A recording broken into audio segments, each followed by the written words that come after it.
etie for me mamoni akwaba eba Melodies TV so eye nana ho ehi na me nim say ever since eye Oheneba Media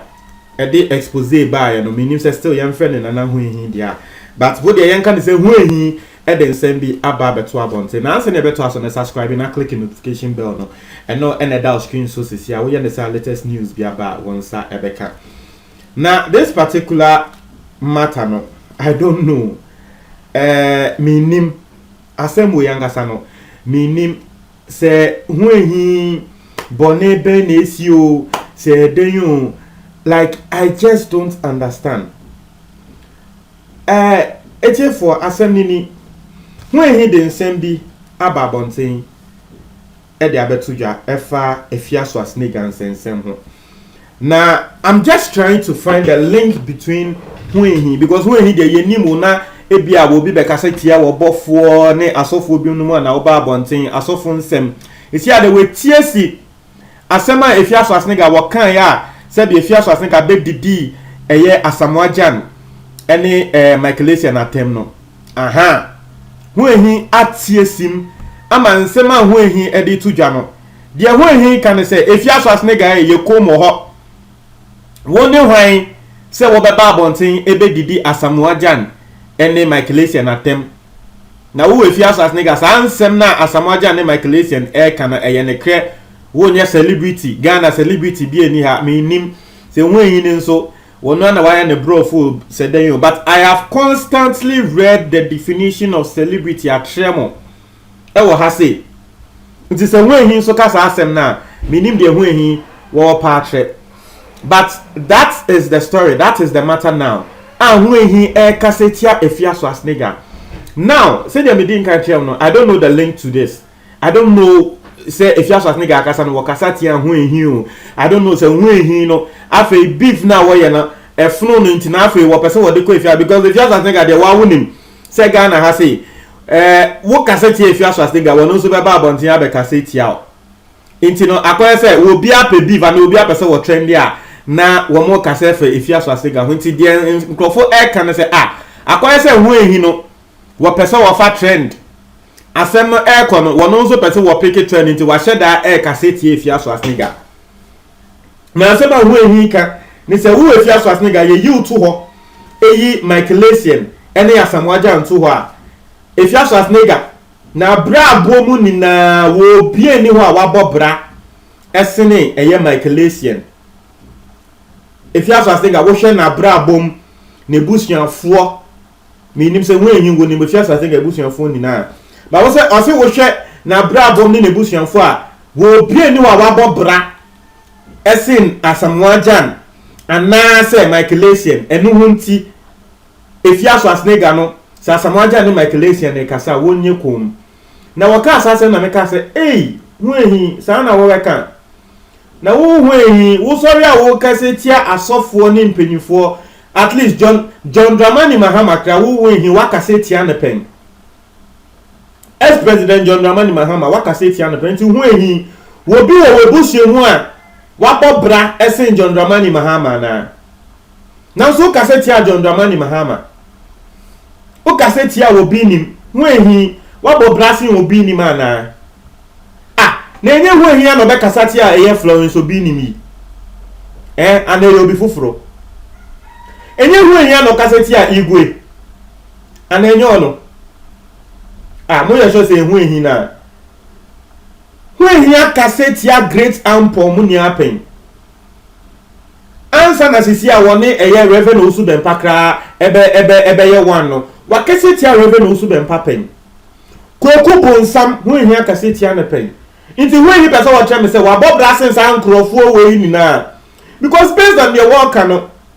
you say aba we dey botechi no eno na we dey boba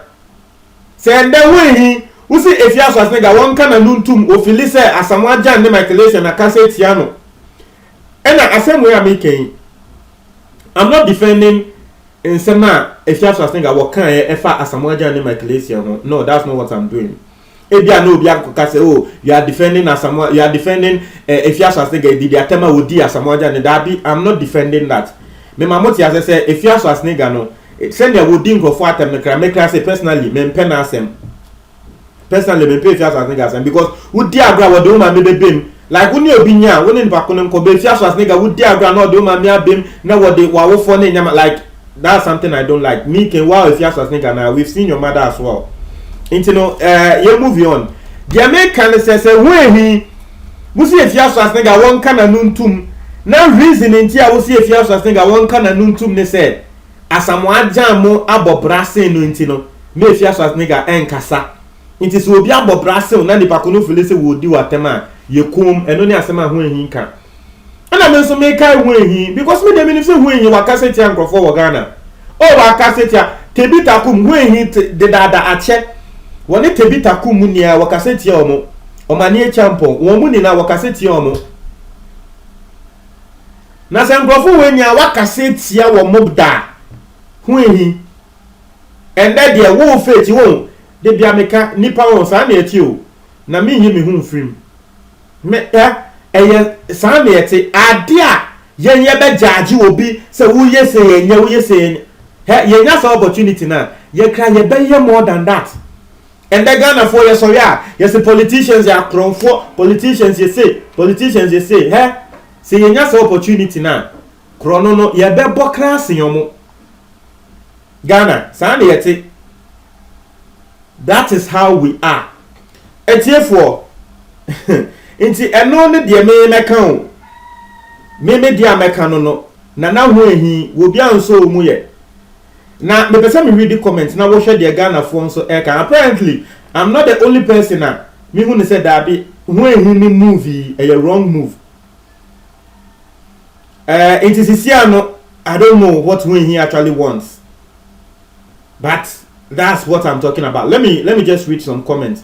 Na ya share the echo. Na based on no hu ehi na nkasa ne pass mark awama no eno ne yede be mark no. Ati ase ne marking scheme na ne yede be mark no. Untumi embe kan A na wache na wankasa no nkoye B. Ana ade a wo ye no wo bi koye bia na wo mu be di nipa ko na atem da bi. Ene de yen bi bu se ye wa ha se no. Ye be kai mo da me ya de me obi a me kai ade pa endra me de eye reverend osu bempa prophecies a wo ma ya embe mu ye no me de ba no ena obi di matem ene ade we ehun hia da bi o man kan tell mo say bia we ni we o me de me ka ena me ka na yenko hu ehin nsem so no wo say wo bi asema wo troma hu ehin ne say so this man hasn't learned his lesson shaking my head na they say it hu ehin boa igwe bu wunia no se be wunsu anyansa mfiri mu ye eno ne asema wo bi eka obi say massa this fight is not your fight go and reply on Heneba Media and who taught you how to say sabi eno ne asema wo bi eka say hu ehin inti wo enye mepe hu ehin ye video asema me bisa no say where is the link inti de wo bi kan say hu ehin eku we de nya woko